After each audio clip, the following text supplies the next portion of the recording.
بسم اللہ الرحمن الرحیم۔ السلام علیکم ناظرین، این سی او سی نے طلباء کے حوالے سے ایک اور بہت ہی اہم فیصلہ کر لیا ہے۔ جیسا کہ آپ لوگ جانتے ہیں، این سی او سی نے کووڈ 19 کے آنے کے بعد ملک کو جو کووڈ 19 سے بچانے کے لیے بہت ہی اہم فیصلے کیے ہیں۔ اپنے فیصلوں کی وجہ سے ملک میں کووڈ 19 کو جو ہے کنٹرول کیا ہے۔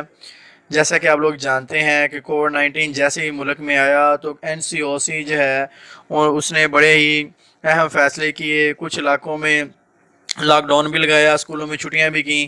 تو اسی حوالے سے آج بھی این سی او سی نے بڑا ہی اہم فیصلہ کیا ہے۔ اسد عمر صاحب نے وزیر اعظم عمران خان سے بھی مشاورت کی اور مشاورت کرنے کے بعد یہ فیصلہ کیا ہے کہ ایسے تمام طلباء جن کی عمریں 12 سال یا اس سے زیادہ ہیں، ان سب کو کووڈ ویکسینیشن جو ہے وہ لگائی جائے گی۔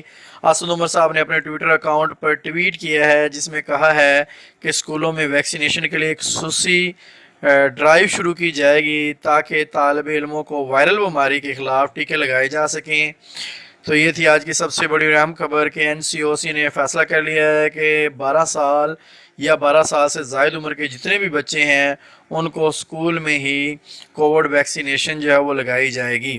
مزید نئی اپڈیٹس کے لیے دیکھتے رہیے ہمارے چینل کو۔ تب تک کے لیے اللہ حافظ۔